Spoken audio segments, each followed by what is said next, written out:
Hello, कैसे हैं आप सभी लोग। तो आज हम बात करेंगे ह्यूमन हेल्थ एंड डिजीज का एक most important topic that is immunity. ठीक है, तो ये जो टॉपिक है class 12th and NEET exam के पॉइंट ऑफ व्यू से काफी इंपॉर्टेंट है, इसलिए वीडियो के एंड तक बने रहिए। लास्ट वीडियो में हमने बात किया था प्रोटोजोअल डिजीज की, जिसमें हमने डिफरेंट डिफरेंट टाइप्स के प्रोटोजोअल डिजीज, उसके सिम्टम्स और उसके पैथोजेंस को देखा था। और आज का टॉपिक रहेगा हमारा इम्यूनिटी के बारे में। ठीक है, तो ये एक मोस्ट इंपोर्टेंट टॉपिक है, इसलिए वीडियो के एंड तक बने रहिए। तो पहले हम ये देखेंगे कि जो ह्यूमन बॉडी की जो इम्यूनिटी है, इसे हम कैसे डिफाइन कर सकते हैं। पहले हम ये समझते हैं। तो टॉपिक क्या है आज का हमारा? इम्यूनिटी। पहले हम ये देखेंगे कि जो ये इम्यूनिटी वर्ड है, इसको हम कैसे डिफाइन कर सकते हैं। तो इसे सिंपल सी लाइन में डिफाइन कर सकते हैं। It is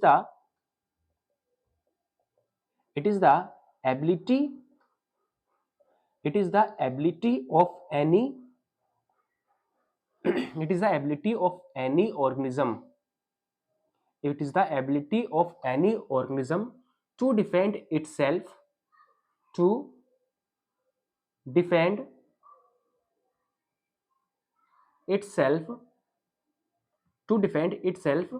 from the pathogen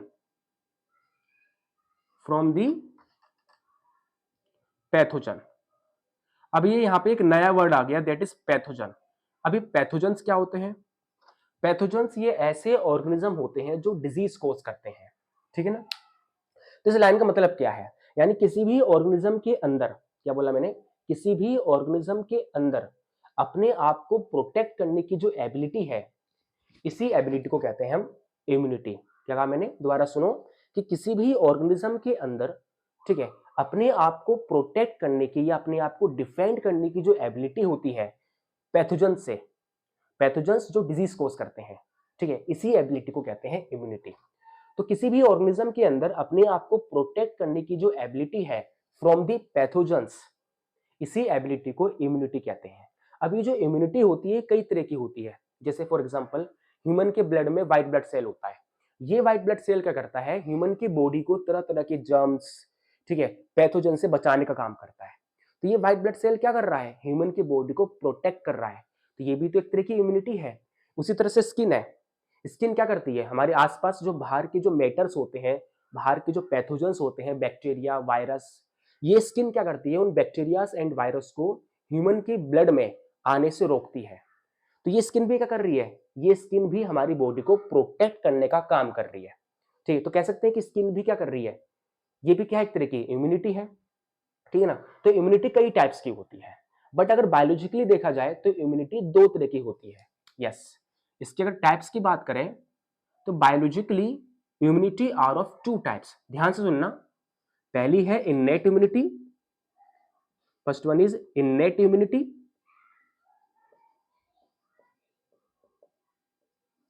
और दूसरी जो होती है दैट इज एक्वायर्ड इम्यूनिटी। दूसरी है एक्वायर्ड इम्यूनिटी। अब ये क्या है? देखो, ऐसी इम्यूनिटी जो हमें जन्म से ही मिले। क्या बोला मैंने? ऐसी इम्यूनिटी जो कि बर्थ से ही मिले, जन्म से ही मिले, ऐसे टाइप की इम्यूनिटी को कहते हैं इननेट इम्यूनिटी। तो इननेट इम्यूनिटी जो होती है ये हमें जन्म से ही मिलती है, यानी कि ये कॉन्जिनाइटल है। कॉन्जिनाइटल यानी कि फ्रॉम बर्थ, फ्रॉम बर्थ। तो ऐसी इम्यूनिटी जो हमें बर्थ से ही मिले, जन्म से ही मिले, ऐसी इम्यूनिटी को कहते हैं इननेट इम्यूनिटी। फॉर एग्जांपल, जब किसी न्यूबॉर्न बेबी का बर्थ होता है तो न्यूबॉर्न बेबी के ब्लड में व्हाइट ब्लड सेल होती है। तो वो व्हाइट ब्लड सेल जो होती है वो क्या करती है? वो जो व्हाइट ब्लड सेल है वो उस न्यूबॉर्न बेबी को तरह तरह के जर्म्स, डिजीज, इन्फेक्शन से बचाने का काम करती है। तो यानी कि जो व्हाइट ब्लड सेल है वो क्या कर रही है? उस बेबी को प्रोटेक्ट करने का काम कर रही है। तो एक तरह की इम्यूनिटी है। कौन सी इम्यूनिटी हुई है? Innate immunity. क्योंकि जो व्हाइट ब्लड सेल है ये हमें जन्म से ही मिलता है, ये हमें पेरेंट से मिलते हैं। ठीक है ना। तो इस बात को ध्यान रखेंगे। उसी तरह से जब किसी न्यूबॉर्न बेबी का बर्थ होता है तो उसकी बॉडी में स्किन होती है, और वो स्किन भी क्या करती है? उसकी बॉडी को प्रोटेक्ट करने का काम करती है पैथोजन से। तो वो स्किन भी क्या एक तरह की इम्यूनिटी है, जो क्या कर रही है? बेबी को प्रोटेक्ट करने का काम कर रही है। ठीक है, और ये भी कहाँ से आया है? उसके पेरेंट्स से आया है, यानी जन्म से ही उसके अंदर। तो ये सब क्या एक तरह की इननेट इम्यूनिटी। तो ऐसी इम्यूनिटी जो हमें बर्थ से ही मिले, जन्म से ही मिले, ऐसी इम्यूनिटी को कहते हैं इननेट इम्यूनिटी। दूसरी इंपॉर्टेंट बात, ये नॉन स्पेसिफिक होते हैं। इन्नेट इम्यूनिटी जो होती है हमारी वो नॉन स्पेसिफिक होती है। नॉन स्पेसिफिक मतलब, अब जैसे ये स्किन है, ठीक है, अब ऐसा तो नहीं है कि जो स्किन है सिर्फ बॉडी के अंदर वायरस को आने से रोकेगा, ठीक है, बैक्टीरिया को नहीं रोकेगा, बैक्टीरिया को आने देगा, ऐसा तो नहीं है। स्किन जो है वो हर पैथोजन के लिए बराबर है, यानी कि जो स्किन है वो हर पैथोजन को बॉडी के अंदर आने से रोकेगा। ये नहीं कि इस किसी के लिए स्पेसिफिक है किसी के लिए नहीं है, ये हर टाइप के पैथोजन्स को बॉडी के अंदर एंटर होने से रोकेगा। तो यानी कि जो इन्नेट इम्यूनिटी है ये नॉन स्पेसिफिक होते हैं, ठीक है, ये किसी के लिए स्पेसिफिक नहीं है, नॉन स्पेसिफिक। तो इस बात को ध्यान रखेंगे कि जो इन्नेट इम्यूनिटी होते हैं वो नॉन स्पेसिफिक होते हैं, ठीक है ना। सेकंड वन जो है हमारा दैट इज एक्वायर्ड इम्यूनिटी।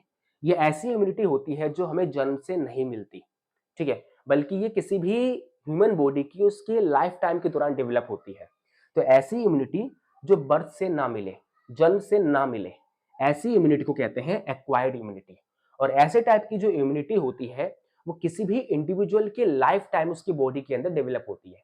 जैसे फॉर एग्जाम्पल जब हम छोटे होते हैं, छोटे बच्चों में चिकन पॉक्स देखने के लिए मिलता है। तो जब चिकन पॉक्स का वायरस फर्स्ट टाइम किसी ह्यूमन बॉडी के अंदर जब एंटर करता है तो फर्स्ट टाइम क्या होता है, उस ह्यूमन को, उस पर्सन को क्या होता है, चिकन पॉक्स हो जाता है। लेकिन जब वही चिकन पॉक्स का वायरस, वेरिसिला वायरस, जब सेकेंड टाइम ह्यूमन बॉडी के अंदर एंटर करेगा तो उसे सेकेंड टाइम चिकन पॉक्स नहीं होगा। क्यों नहीं होगा? क्योंकि जब फर्स्ट टाइम चिकन पॉक्स का वायरस जब बॉडी के अंदर गया होगा तो उसकी बॉडी की इम्यून सिस्टम ने, ठीक है, उस चिकन पॉक्स के वायरस के अगेंस्ट एंटीबॉडी बना ली होगी, ठीक है। और जब यही वायरस सेकेंड टाइम आएगा तो वो एंटीबॉडी क्या करेगा, उस वायरस को बॉडी के अंदर डिजीज फैलाने से रोकेगा।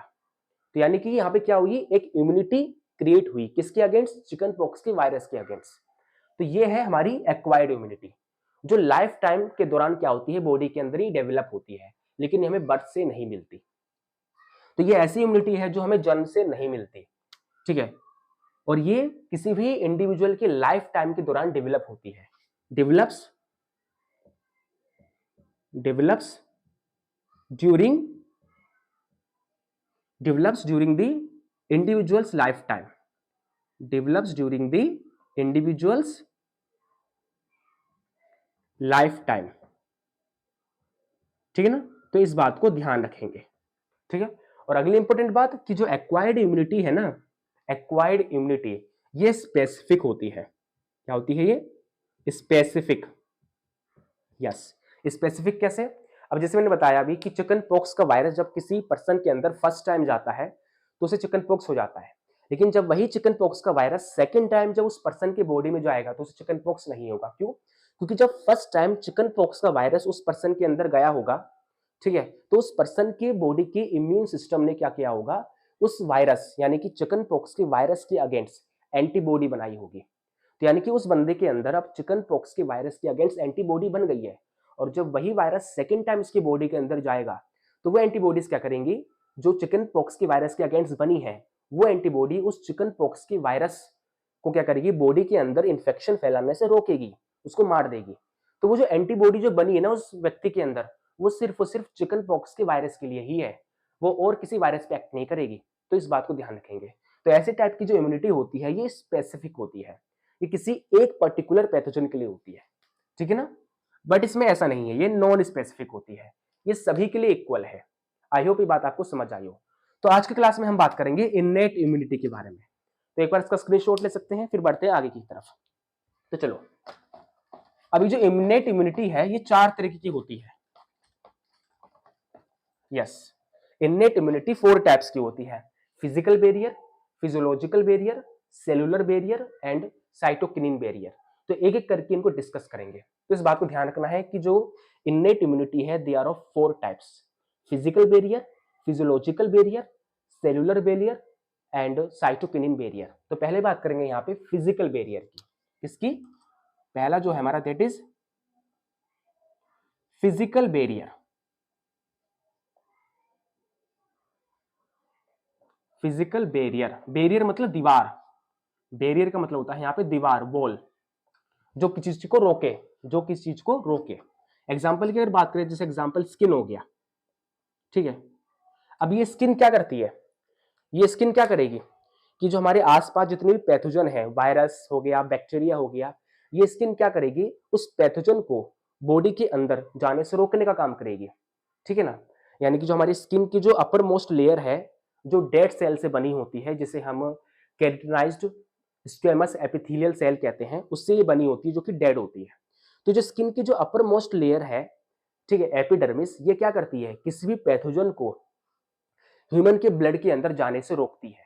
तो यानी कि ये जो स्किन है, वो उस पैथोजन के लिए क्या है, एक तरह का दीवार है, जो पैथोजन को बाहर से बॉडी के अंदर जाने से रोकने का काम कर रही है, ठीक है। तो ये फिजिकली रोक रही है, ये स्किन कोई केमिकल सिक्रीट नहीं कर रही, कोई एंजाइम सिक्रीट नहीं कर रही, ये फिजिकली क्या कर रही है, सिर्फ और सिर्फ पैथोजन को बाहर से अंदर जाने से रोकने का काम कर रही है। आई होप ये बात आपको समझ आई हो, ठीक है। तो फिजिकल बैरियर। इसी तरह से म्यूकस हो गया, क्या, म्यूकस। अभी म्यूकस क्या होता है, देखो, म्यूकस ये भी एक स्किन की तरह ही होता है। होता क्या है कि जो हमारी नेक में जो विंड पाइप होती है, विंड पाइप, जिसे ट्रेकिया कहते हैं, तो इस विंड पाइप की जो इनर लेयर है, उस पे म्यूकस प्रेजेंट होता है। क्या प्रेजेंट होता है, म्यूकस। तो जब हम सांस लेते हैं, तो हमारे एयर में तरह तरह के जर्म्स होते हैं, ठीक है। तो और जब ये एयर क्या होता है, हमारे विंड पाइप में जाता है, तो विंड पाइप की जो इनर लेयर है, उसमें म्यूकस प्रेजेंट है। ये म्यूकस क्या करता है कि जो एयर आया है, उस एयर में जितने भी जर्म्स एंड जो पैथोजन है, उसको ये ट्रैप कर लेगा। उसको क्या करेगा, ये ट्रैप कर लेगा, पकड़ लेगा उसको ये, ठीक है, पकड़ लेगा। और पकड़ने के बाद उसको क्या करेगा, ये खत्म कर देगा पूरी तरीके से। आई होप ये बात समझ पा रहे हो मेरी आप।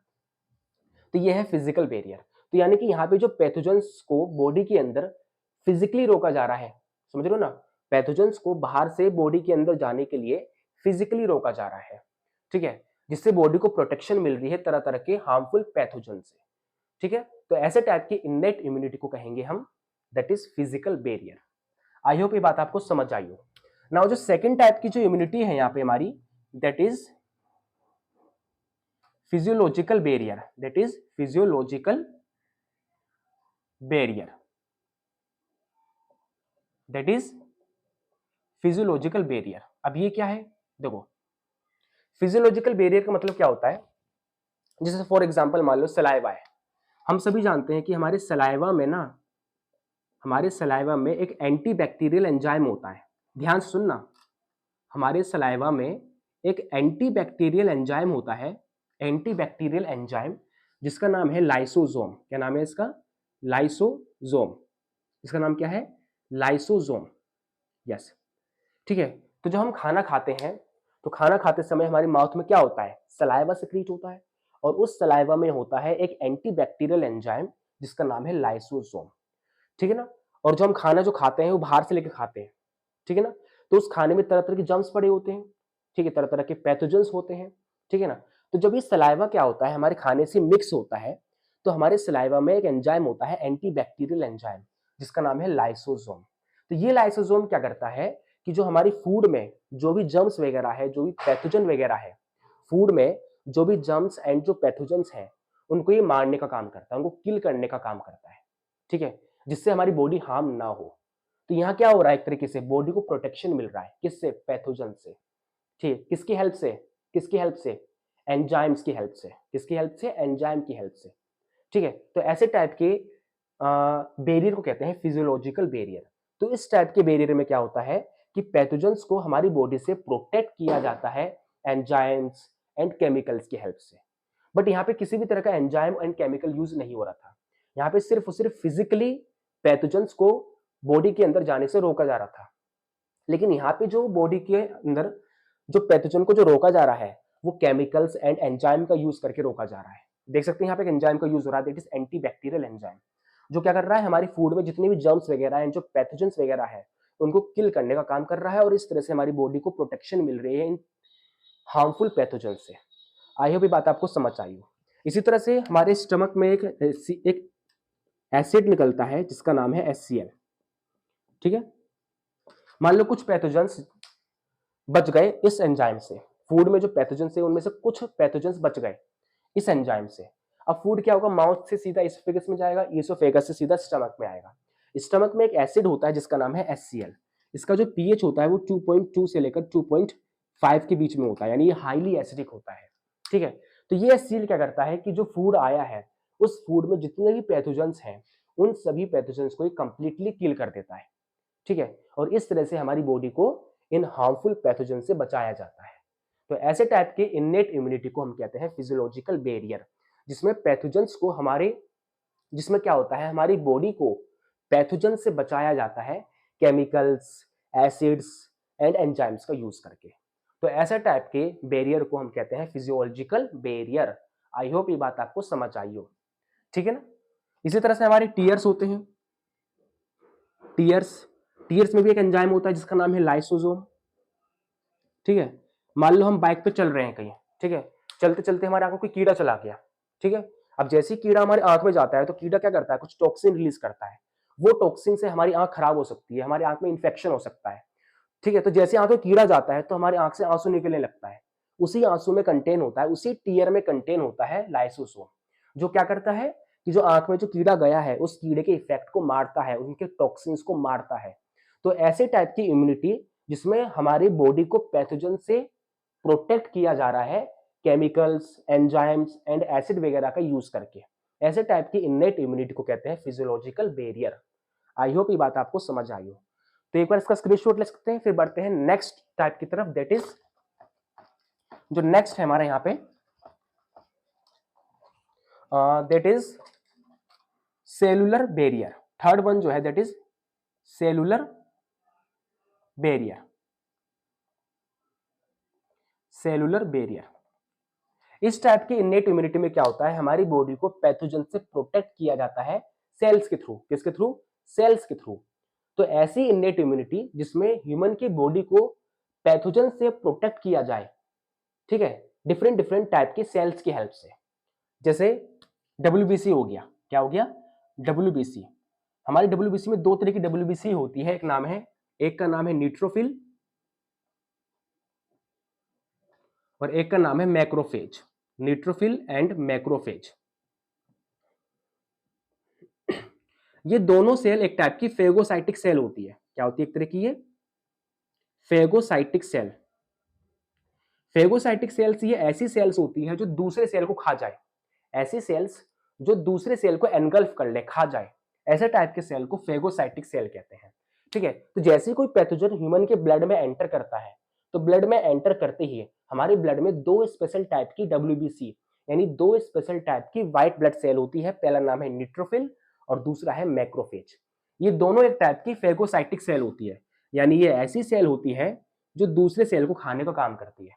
तो जैसे ही इन दोनों सेल्स को पता चलता है कि हाँ भाई ह्यूमन के ब्लड में कोई पैथोजन आ गया है, वैसे ही उन पैथोजेंस के पास जाते हैं, ठीक है, और उनको खाना स्टार्ट कर देते हैं, ठीक है, ठीक, उनको ये खा जाते हैं, ठीक, जिससे हमारी बॉडी को प्रोटेक्शन मिलती है उन पैथोजन से, ठीक है। तो ऐसी टाइप की इननेट इम्यूनिटी जिसमें ह्यूमन की बॉडी को प्रोटेक्शन मिल रही है पैथोजन से, ठीक है, सेल्स की हेल्प से। यहाँ पे सेल का इन्वॉल्वमेंट है डब्ल्यूबीसी में, न्यूट्रोफिल एंड मैक्रोफेजेस। इसी तरह से होती है हमारी नेचुरल किलर सेल। कौन सी? Natural killer cell, NKC. ये भी हमारी बॉडी को प्रोटेक्ट करने का काम करती है। इसी तरह से होती है कफर सेल। कौन सी? कफर सेल। ये हमारी लीवर में होती है, ठीक है। कहाँ पे होती है? लीवर में। तो जैसे ही लीवर में कोई हमारा बैक्टीरिया वगैरह जाता है तो लीवर की जो फेगोसाइटिक सेल है, कफर सेल, ये एक्टिव हो जाती है और ये तुरंत क्या करती है, लीवर के अंदर जाने वाले बैक्टीरिया वगैरह को किल करने का काम करती है, जिससे हमारी बॉडी को प्रोटेक्शन मिलता है। तो ये है हमारी सेलुलर बैरियर। ये ऐसी इननेट इम्यूनिटी होती है जिसमें ह्यूमन की बॉडी को पैथोजन से प्रोटेक्शन मिलता है सेल्स की हेल्प से। ये सेल्स ही है सारे, ठीक है। नाउ नेक्स्ट जो है हमारा, that is fourth one is cytokinin barrier. That is cytokinin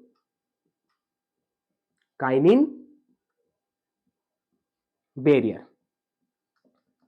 इसमें क्या होता है, ध्यान सुनना। मान लो कोई इन्फेक्टेड सेल है, क्या है ये? कोई इन्फेक्टेड सेल है, ये कोई इन्फेक्टेड सेल है, ये कोई बॉडी के अंदर कोई इन्फेक्टेड सेल है सपोज, ठीक है। और इसके आसपास कोई नॉर्मल सेल्स है। मान लो ये आसपास क्या है? Normal sales. इसके आसपास क्या है? इसके आसपास सारी की सारी नॉर्मल सेल्स है, ठीक है। तो ह्यूमन बॉडी के अंदर वो सेल जो इन्फेक्टेड हो गई है, वो इन्फेक्टेड सेल क्या करती है? केमिकल रिलीज करती है जिसका नाम है इंटरफेरोन। क्या नाम है इसका? इंटरफेरोन। क्या बोला मैंने? कि ह्यूमन बॉडी के अंदर वो सेल जो इन्फेक्टेड हो गई है, वो इन्फेक्टेड सेल क्या करती है? अपने में से एक केमिकल रिलीज करती है जिसका नाम है इंटरफेरोन। ये इंटरफेरोन क्या करती है कि जो इन्फेक्टेड सेल है उसको पूरी तरीके से डिस्ट्रॉय कर देती है, क्यों कर देती है? ताकि इस इन्फेक्टेड सेल के आसपास की जो चारों तरफ जो सेल है, नॉर्मल सेल, वो इन्फेक्टेड ना हो इसकी वजह से। तो इसलिए क्या होती है कि जो इन्फेक्टेड सेल है वो अपने में से एक केमिकल रिलीज करती है जिसका नाम है इंटरफेरोन, और यही इंटरफेरोन केमिकल क्या करता है, ये जो इन्फेक्टेड सेल है इसको पूरी तरह से डिस्ट्रॉय कर देता है, ताकि इसके आसपास जो नॉर्मल सेल है वो इसकी वजह से इन्फेक्ट ना हो। ठीक है ना? तो ये क्या हो रहा है, यहाँ भी एक तरीके से बॉडी को प्रोटेक्शन मिल रही है किसी भी तरह के इन्फेक्शन से या किसी भी तरह के इन्फेक्टेड सेल से। ठीक है? और ये भी बॉडी में कैसा होता है, हमें जन्म से ही मिलती है प्रॉपर्टी। तो ऐसे टाइप के इन्नेट इम्यूनिटी को कहते हैं साइटोकाइनिन बैरियर। आई होप आपको इन्नेट इम्यूनिटी समझ आया हो। तो ऐसी इम्यूनिटी जो हमें जन्म से ही मिले, जैसे स्किन हो गया, टीयर्स हो गए, सलाइवा हो गया, एचसीएल हो गया, ठीक है ना, व्हाइट ब्लड सेल्स हो गई, तो ये सब के सब हमें जन्म से मिले हैं। तो ऐसे टाइप की इम्यूनिटी को कहते हैं इन्नेट इम्यूनिटी, और ये नॉन स्पेसिफिक होते हैं, यानी कि ये सभी के सभी पैथोजेंस के लिए इक्वल होते हैं। ठीक है ना? तो इस बात को भी ध्यान रखेंगे। तो नेक्स्ट क्लास में हम बात करेंगे एक्वायर्ड इम्यूनिटी के बारे में। तब तक के लिए पढ़ते रहिए and thank you so much. अगर ये वीडियो अच्छा लगा हो तो इसे लाइक एंड सब्सक्राइब जरूर कर दें। स्क्रीनशॉट ले सकते हैं एक बार इसका।